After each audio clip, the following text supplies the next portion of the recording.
Dívidas nunca mais. É isso aí. Eu não estou aqui, pessoal, para falar para vocês que você tem que gastar menos do que você ganha.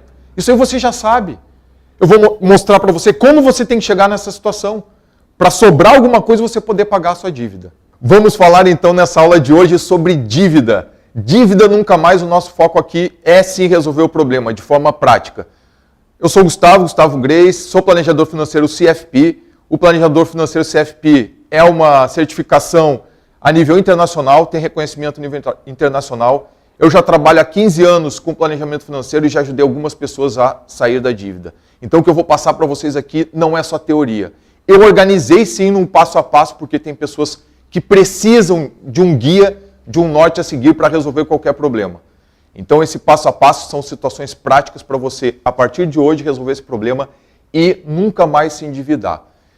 Tem algumas partes aí nesse processo, eu dividi aqui em alguns tópicos, como eu falei, coloquei numa linha de raciocínio que você deve seguir para resolver o problema, o que eu adoto em termos práticos para ajudar alguém a sair da dívida, e aqui na organização do orçamento ali no meio, a gente vai falar em corte de despesa. Pessoal, esse processo vocês têm que entender o seguinte, o planejamento financeiro, quando começou no país, há um tempo atrás, focava muito em cortar despesa. De um tempo para cá, agora virou moda falar que você não precisa cortar nada, que agora é buscar mais renda, então você continua gastando do jeito que você estava gastando. Só que você tem que entender o seguinte, do 0 ao 1 milhão, sem cortar o cafezinho, sem cortar a teleentrega, é uma situação. Você não está no 0, você está no negativo. Então são duas partes do processo. Você precisa sair do negativo e chegar no 0. Aí depois a gente vai conversar assim, do 0 ao 1 milhão, sem cortar o cafezinho. São dois processos diferentes, isso tem que ficar muito claro. E o que tem que fazer aqui? É algo que eu trouxe da minha formação militar. É guerra total. O que é guerra total? Você vai empregar todos os meios disponíveis para combater o inimigo. Que inimigo é esse? A dívida. Você vai eliminar a dívida. Então você tem que atuar de forma intensa, num curto espaço de tempo, bem definido, 3, 4 meses, e nesse espaço de tempo você vai cortar toda e qualquer despesa que for possível sim. Tem que atuar de forma intensa, adotar essas medidas de forma simultânea. É isso aí, pessoal. É guerra total para eliminar a dívida. Se você não fizer isso, não seguir esse processo mínimo, você não consegue.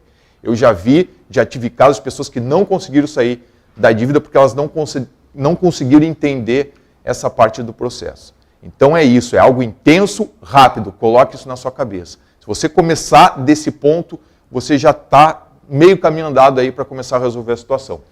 Então vamos lá. A primeira parte, ela é aqui a questão da reflexão. Você tem, não adianta, eu vejo aí na internet às vezes um passo a passo para eliminar a dívida, às vezes não tem reflexão, ou então a reflexão está lá no final. Mas se você não fizer essa reflexão no começo, as outras atividades elas não vão se desenvolver. Você vai começar, vai travar, vai voltar e não sai do lugar. Por que ela é importante? Você tem que entender, num primeiro momento, o que você está deixando de fazer hoje na sua vida porque você está numa situação de endividamento.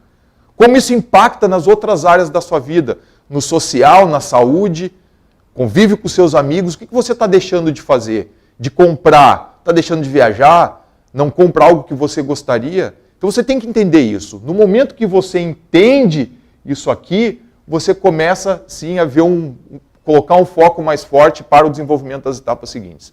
Olha só, estabelecer objetivos e metas. Então você tem algumas coisas que você não consegue fazer. Eu já peguei algumas pessoas em situação de endividamento, elas queriam viajar, não conseguiam porque não tinham dinheiro, estavam sempre endividadas. E aí, se você colocar esse objetivo agora, nesse momento, eu quero resolver a dívida porque eu quero começar a viajar. Então, os passos seguintes, eles ficam mais tranquilos e naturais. Vamos lá. Quais foram os seus erros financeiros? Como é que você chegou nessa situação? Você já sabe como é que isso impacta a sua vida, mas como você chegou nessa situação? Quais foram os erros que você cometeu que te impediram de ter uma vida saudável e financeira? Então tem que reconhecer esses erros financeiros e você vai ter que mudar. Porque não adianta nada você resolver a dívida e depois continuar adotando os mesmos hábitos que te levaram ao endividamento. Então é fundamental você identificar esses erros logo no começo e agir para mudar isso aí. Não vou entrar aqui na teoria de mudança de hábito, isso aí é assunto para outra aula. Detalhar isso aqui, essa questão psicológica da coisa, é assunto para outra aula. Hoje, o objetivo nosso aqui é ser prático, você começar hoje a resolver o problema da sua dívida. Erros financeiros. Quais são os erros financeiros? Por que eles acontecem? Pessoal, nós temos no nosso país, infelizmente, a falta da cultura da educação financeira. Isso aqui já vem melhorando nos últimos meses, a educação financeira está vindo com força, mas a falta da educação financeira é um dos motivos que nos leva assim, ao endividamento. E essa falta de cultura da educação financeira acaba gerando na gente algumas crenças limitantes. Eu não vou detalhar todas essas crenças limitantes agora, também é um tópico para uma próxima aula, mas você precisa agora, numa situação de endividamento, reconhecer essas crenças, o que te leva a não planejar e que te levaram a essa situação de endividamento. Uma delas é o que eu mais pego aqui quando eu vou resolver uma situação de endividamento. Mais dinheiro resolve. Acreditar que mais dinheiro resolve, você fica na bola de neve e não sai nunca. Você não se planeja. Você fica esperando esse dinheiro a mais aparecer. Eu vou pegar exemplos gerais que você provavelmente já sabe e já deve ter lido aí alguma notícia. Vencedor de Big Brother. Quantos vencedores de Big Brother ganharam 1 milhão na conta, foram campeões da sua etapa, depois conseguiram muito dinheiro participando de eventos e hoje se encontram numa situação aí de endividamento ou então tendo que trabalhar ali para ganhar o seu dia a dia e foi embora o dinheiro. Mais dinheiro resolveu? Não. E aqueles casos clássicos de ganhadores de Mega Sena, vocês já ouviram falar? Daquele cara que ganhou na Mega Sena e torrou tudo? Mais dinheiro resolve? Não. Só que isso é mundo das ideias, né?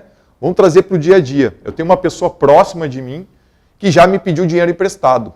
Eu emprestei o dinheiro, ela disse que estava numa situação meio apertada, não questionei muito. Era um familiar, beleza, tranquilo. Um tempo depois a pessoa veio e pediu mais dinheiro. Aí eu parei, peraí, tem alguma coisa errada. Vamos lá, vamos entender essa situação. É servidor público? É. O que aconteceu? No primeiro momento ela precisou de mais dinheiro, foi no cheque especial. Resolveu a situação? Não. Por quê? Porque no momento seguinte ela foi para o rotativo do cartão de crédito. Resolveu a situação? Não. Ela pegou um consignado no contra-cheque. Mais dinheiro, mais dinheiro, mais dinheiro. Resolveu? Não. Porque ela teve que me buscar lá mais um dinheiro para resolver a situação. E depois teve que pedir de novo. Então, quando algum parente, amigo, chega para pedir dinheiro para você, tem um outro lado. Se ele está pedindo para você é porque ele já não consegue mais pedir no banco. Então, olha só a quantidade de dinheiro que ele já teve à sua disposição e a situação só piora. Então, isso aqui para a pessoa endividada agora é importante, é ter noção disso. O salário de vocês, servidor público, se você está endividado, ele é suficiente para resolver a situação. Ah, mas estou esperando o próximo aumento, aí você joga a culpa, culpar terceiro. Por isso que a reflexão é importante. A culpa não é de ninguém, a culpa é sua. Você está endividado porque você teve algumas medidas ali, algumas ações que levaram a esse endividamento. Então não fique esperando o aumento do governo, não jogue a culpa no aumento do governo que não vem. Agora o salário está congelado por 1 ano e meio. Daqui a um ano você estará endividado porque o salário está congelado e vai jogar a culpa no governo? Não. Então essa reflexão inicial ela é fundamental, tá ok? E não fique esperando isso acontecer. Vamos resolver a situação agora. Algo que a gente tem que cuidar nesses erros financeiros aí é o seguinte. Olá, sou crédito, mas meu nome é dívida. O banco te vende um crédito facilitado para o servidor público, um crédito consignado. Pessoal, dívida, encara como tem que ser. O maior exemplo é do cheque especial. Cheque especial é dívida. Você usou o limite do cheque especial, isso é dívida, você está endividado. Crédito consignado, dívida. Outras várias situações, crédito imobiliário, financiamento de veículo, antecipação do 13º, antecipação do imposto de renda, isso é dívida. Então para de olhar para esses nomes bonitos aí, que veio o banco e te mostra, crédito para você, dinheiro na sua conta, te vende esse sonho, o nome disso tudo é dívida, ok? O que você tem que ter ciência, plena ciência, quando você usa qualquer um desses produtos financeiros? Você está antecipando o consumo. Antecipando o consumo, um dinheiro que você não tem. Você está antecipando esse valor para pagar com o seu salário lá da frente. E aí no salário lá da frente, você terá aquelas despesas daquele mês e essa dívida adicional. Então coloque na sua cabeça, quando você recorre a qualquer uma dessas situações, você está antecipando o consumo. Antecipando o consumo com dinheiro que você não tem. Ok? Então muito cuidado, principalmente com o limite do cheque especial. Olha só esse exemplo, agora eu vou trabalhar um caso real. de uma pessoa que fazia uso regular do cheque especial durante 12 meses. Já vinha fazendo isso há 12 meses. 12 meses sempre usando limite. O dinheiro que ia na conta já entrava no limite. Qual é os juros desse cheque especial? Eu peguei os juros atual só para vocês terem uma ideia, que hoje está em 7,77%. Banco do Brasil, acessei minha conta para ver qual era os juros, a taxa de juros cobrada. Beleza? Show de bola. Se você passa mês a mês usando o limite, mês a mês você está pagando R$ 77,30. Mês a mês. Quando o dinheiro cai na conta, o banco vai morder esses juros, esses encargos de R$ 77,00 e vai te deixar liberado novamente os R$ 1.000. No mês seguinte a mesma coisa. O que acontece ao final de um ano? Você pagou para o banco R$ 927,00. E é o que ele vinha pagando. Ele pagou no último ano, ele tinha pago efetivamente R$ 927,00. E aí? Lá no final de um ano, você ainda deve esses R$ 1.000 do limite do cheque especial.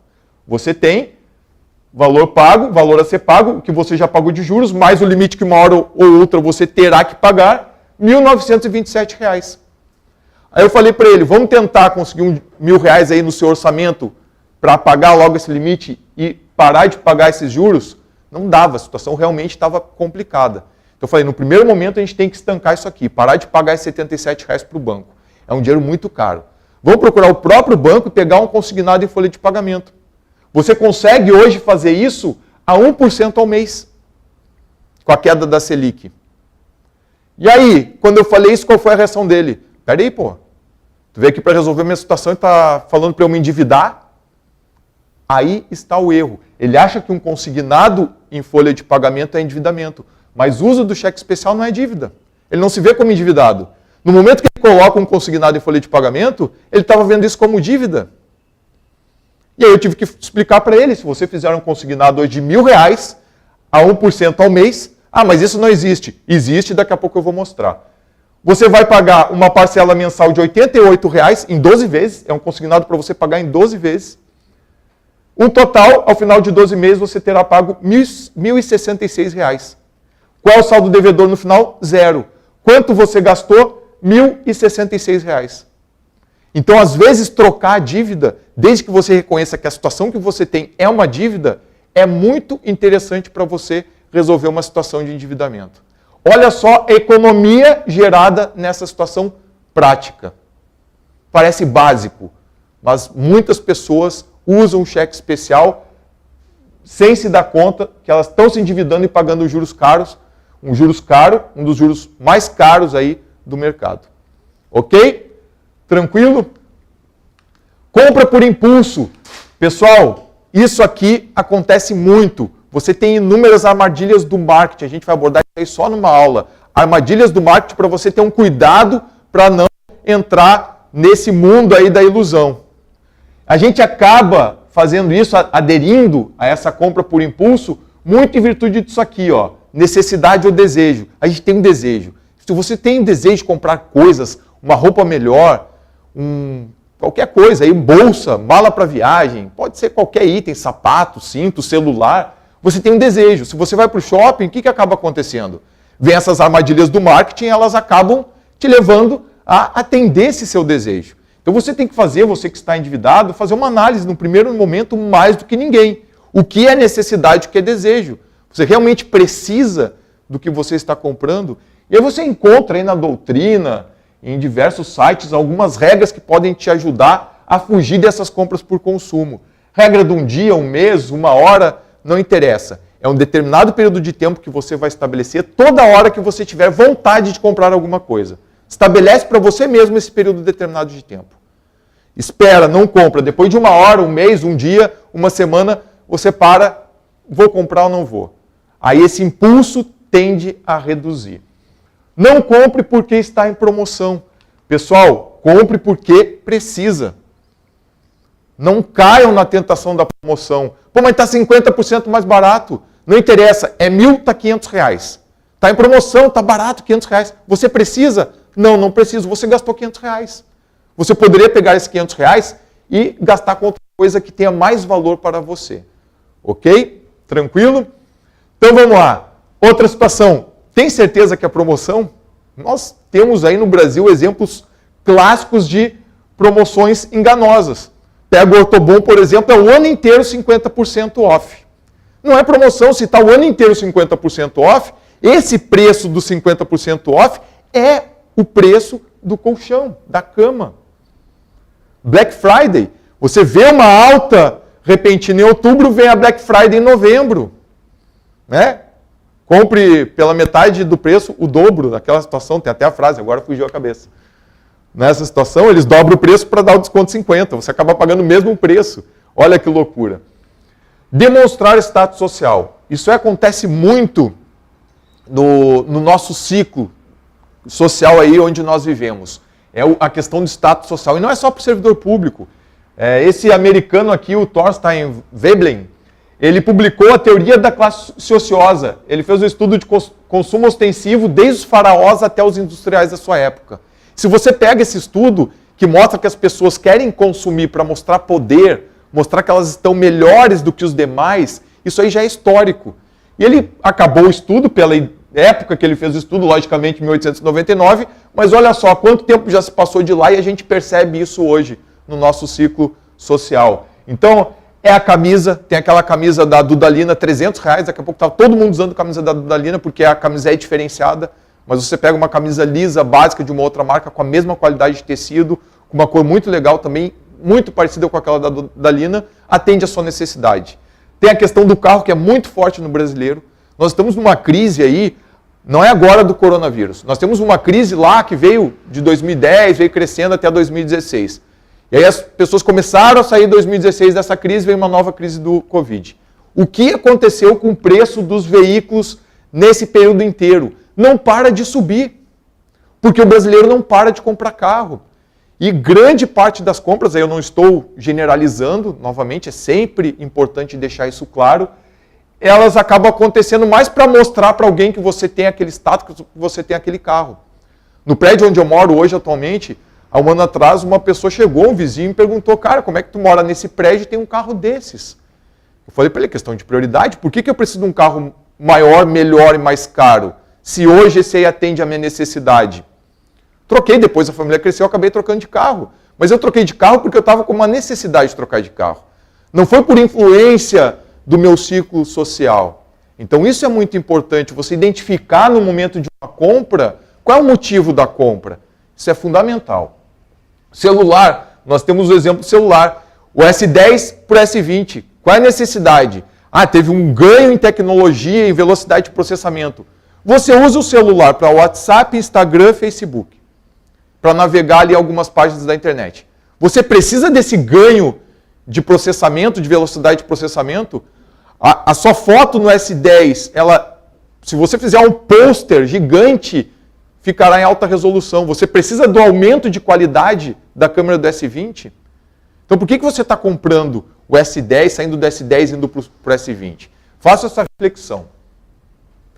Olhar apenas o tamanho da parcela. Pessoal, as empresas nos vendem parcela. A parcela cabe no seu bolso. Com certeza, você tem um salário bom de servidor público. A parcela vai caber sempre no seu bolso.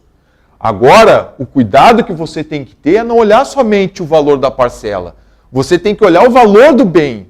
Será que aquele bem que você está comprando vale aquilo tudo? Não é só olhar para a parcela. E aí, quando você olha só para a parcela, você começa a colocar um monte de coisa para dentro do orçamento, elas vão se somando, e aí daqui a pouco ele fica inchado demais. Então tem que ter um cuidado com isso aí.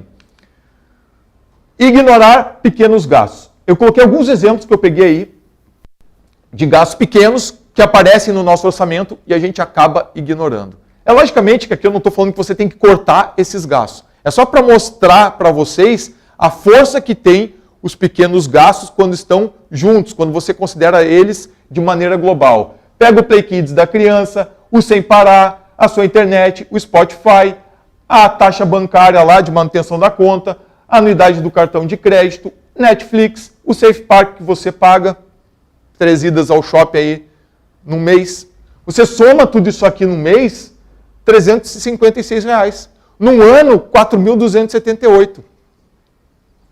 Então o que vocês têm que fazer? Pega agora, é prático, tem que pegar o contra-cheque, pegar seu gasto mensal, o extrato da sua conta. O extrato do cartão de crédito, sai anotando esses pequenos gastos que você fez ao longo do último mês. É só R$10, é só R$20. Anota tudo isso. Vê qual é o impacto no final do mês. Show de bola. Olha só. Manutenção de conta. Você não precisa mais pagar isso. Inúmeras instituições hoje te oferecem uma conta sem essa taxa. Ah, mas são bancos pequenos. Use a estabilidade, use o seu contra-cheque a seu favor. Recentemente eu tentei negociar essa taxa aqui com o Banco do Brasil. A resposta da minha gerente foi a seguinte: eu não consigo baixar essa taxa, nós estamos falando de uma empresa pública. Eu não tenho a flexibilidade de um banco da iniciativa privada. Então foi o seguinte, eu vou procurar outro banco. Fui no Bradesco com o meu contra-cheque e falei, ó, tá aqui, meu salário é esse, eu quero saber o que vocês me dão para eu migrar meu salário para o banco de vocês. 2 anos, Bradesco Prime, sem pagar essa taxa. Olha só, minha conta do Banco do Brasil virou conta salário, automaticamente vai para o Bradesco. O Bradesco tem seus problemas? Tem. Mas vantagens e desvantagens, eu prefiro não pagar essa taxa. E os produtos financeiros que você encontra no Banco do Brasil, no Bradesco, são os mesmos. Isso não vai fazer grande diferença na sua vida.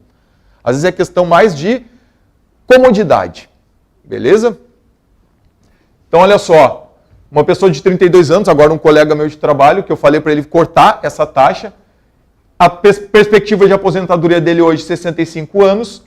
396 meses, se você investir no Tesouro IPCA, você terá lá na sua aposentadoria R$60 mil a mais. Eu te pergunto, você está aposentando hoje, você quer aqui um cheque meu de 60 mil reais a mais para sua aposentadoria? Beleza. Só que esse cheque não precisa ser meu. Pode ser de você mesmo. Tá ok? Cuidado com os juros. Os juros, eles às vezes ficam escondidos. Isso acontece nas ofertas de taxa zero na compra do carro à vista. É um ótimo exemplo. Aí você tem aqui, ó, 50% de entrada mais saldo em 24 meses. Valor à vista, R$54 mil. Mas aí quando você vai somar os 50% de entrada mais as parcelas, não é 54 mil, é 56 mil. Não importa qual é o nome que a vendedora lá, a concessionária, está dando para isso, taxa, juros, não interessa. Você está pagando R$2 mil a mais porque você não tem o dinheiro hoje para comprar esse carro à vista. Então os juros às vezes aparecem dessa forma. Qualquer loja que você for, olha só o diálogo que sempre acontece. Eu pergunto sempre, este valor pode ser parcelado em até 3 vezes sem juros? A vendedora sempre me fala isso. Ô, beleza, tem desconto à vista? Tem. Então tem juros. Ela me falou que pode parcelar 3 vezes sem juros. Mas se tem um desconto à vista, você está pagando juros. E aí você tem que analisar, vale a pena pagar à vista com desconto ou 3 vezes sem juros? Porque esses 3 vezes sem juros você está pagando algo a mais. Ok? Segundo, tudo isso aí, pessoal, reflexão. Viram como é importante essa fase inicial, você reconhecer isso? Depois que você começa a perceber essas coisas, agora a gente vai falar do mapeamento da dívida das medidas. Então essa parte inicial é fundamental. Mapear as dívidas é fundamental você ter uma lista de todas as suas dívidas com saldo devedor atual e principalmente saldo inicial. Qual é o valor inicial dessa sua dívida? Porque os juros hoje são muito agressivos. E na hora de negociar você vai focar no saldo inicial. Esquece aqueles juros do cartão de crédito, cheque especial que o banco está te cobrando. Agora você está numa situação de endividamento. Para resolver o problema, qual é o tamanho da dívida inicial? E colocar as taxas. Qual é a taxa de juros que você paga para cada uma dessas dívidas? E aqui é importante você fazer isso, por quê? Porque a gente sempre acha que para resolver um problema de endividamento, a gente tem que começar atacando as parcelas maiores. A parcela vai estar aqui, mas você não tem que olhar para a parcela maior. Você tem que olhar qual é o juros maior que você está pagando. Financeiramente, ao longo do processo, se você for considerar que você está pagando agora, assim, primeiras dívidas mais caras, vai ter um valor financeiro no final bem grande. Então comece por aqui, primeiro as mais caras. É isso que você deve focar primeiro. Terceiro, tem que envolver no processo a família. Por que tem que envolver a família? Porque você vai tomar todas as medidas necessárias para, no espaço curto de tempo, resolver o problema. Se você não envolver sua família, você não vai conseguir adotar todas as medidas necessárias. Você vai segurar, eles vão continuar gastando. E pode ser que ao reunir a família, novas ideias surjam para você eliminar uma despesa ou conseguir, quem sabe, uma renda extra. Então o envolvimento da família é fundamental no processo. Aí sim, a organização do orçamento. Você vai analisar as despesas, as receitas. A conta tem que bater. Só que agora não é simplesmente bater. Você vai ter que encontrar um espaço, sim, para pagar as dívidas. E aí, é corte de despesa, é endividamento, sair do negativo para chegar no zero. Aqui você vai sim cortar despesas. Existe uma série de despesas que podem ser cortadas. E nesse momento você vai analisar, inclusive aquelas despesas consideradas essenciais. Será que por 3 meses eu não consigo ficar sem aquilo? Internet hoje, com a quarentena, você não consegue. E se abrir mão do Netflix por 2, 3 meses? Será que agora, só para resolver a situação da dívida, isso aí vai te fazer muita diferença? Não vai? Tem que fazer essa análise. Então analise aqui todas as dívidas, todas as despesas, porque o foco é eliminar a dívida. Negociação da dívida. Aqui você fez o orçamento, conseguiu um espaço, liberar um espaço para pagar a dívida. Agora você vai procurar os seus credores. Uma situação que eu apontei antes para vocês, você usa o limite do cheque especial e quer acabar com essa dívida. Ah, mas eu não consigo no primeiro mês encontrar aquele valor no meu orçamento de R$1.000 para resolver o problema do meu limite. Vai lá e pega um consignado, acaba logo com essa dívida cara. Tá aqui, ó. Peguei agora os dados de 19/6 a 25/6. Olha só as taxas cobradas por essas instituições. Banco do Nordeste do Brasil, Banco Corporativo Sicredi, 1% ao mês em consignado para servidor público. A Caixa Econômica Federal, 1,2%. O Banco do Brasil, 1,33%. O próprio banco, ele está te oferecendo um limite de cheque especial a 7%, mas ele tem um crédito consignado para você, servidor público, a 1,33%. Eu chego a ficar exaltado, vocês perceberam, né? Eu chego a ficar exaltado porque isso aqui é um absurdo. Então negocia a sua dívida. É hora de negociar, porque agora você organizou o seu orçamento, envolveu a família, já entendeu qual é o problema. Então agora você vai negociar a dívida, vai reduzir a parcela. Às vezes, por isso que eu falo que esses passos aqui é apenas um norte. Você tem que adotar essas situações simultâneas. Ah, mas a negociação da dívida está como 5º passo. Se você tem uma situação hoje de endividamento do limite de cheque especial, já faz isso aqui de cara. Já vai lá e já troca essa dívida por um consignado.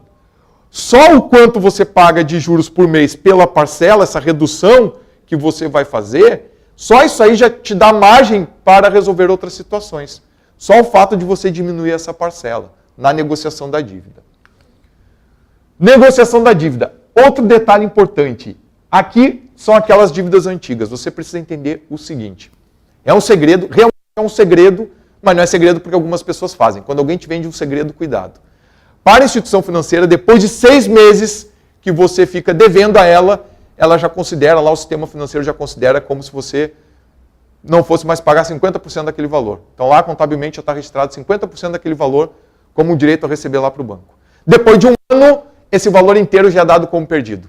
Então se você tem uma dívida antiga, pessoal, você consegue liquidar essa dívida, tem feirões aí, o Feirão Serasa limpa nome, as pessoas conseguem às vezes 98% de desconto da dívida. Então essa dívida antiga, ela está te incomodando, procura o banco, você já organizou o orçamento. Você já sabe qual é o tamanho da parcela que você consegue colocar no seu orçamento. Procura o banco e oferece 10%. Fala, ó, é o que eu tenho. Quer? Não quer. Negocie. Não tenha vergonha de procurar o banco. Porque na hora que ele te cobrou 7% ao mês, ele não teve vergonha nenhuma de fazer isso. Então não tenha vergonha agora de chegar e fazer uma proposta dessa para o banco. Ok? Tranquilo? Então tá aí. Isso aqui pode salvar a sua vida. Reserva de emergência. Organizou as dívidas, pagou as dívidas, as situações, os imprevistos que aconteceram, que te levaram ao endividamento, vão continuar acontecendo. Os imprevistos acontecem, pessoal. Vão continuar acontecendo. Não é porque você organizou as contas que eles vão deixar de acontecer. Então, para que você não entre na dívida novamente, você tem que constituir uma reserva de emergência. Ok? Vai deixar ela paradinha lá. Surgiu um imprevisto, uma franquia do carro que você tem que pagar, uma consulta médica fora do plano de saúde, você vai lá, pega essa reserva de emergência, não compromete seu orçamento e aí acaba não precisando utilizar um cheque especial ou parcelar o cartão de crédito. Beleza? Então, reserva de emergência. E por fim, feita a reserva de emergência, de devedor a investidor, agora sim você vai começar a buscar os seus sonhos. Onde investir esse dinheiro? Você já tinha um valor do orçamento guardado para pagar a dívida, acabou a dívida, você continuou com esse valor sobrando. Agora vamos correr atrás dos outros sonhos. E aí, onde investir é um assunto para uma próxima aula. Grande abraço, pessoal. Dúvidas, nos mandem, ela pode aparecer por aqui.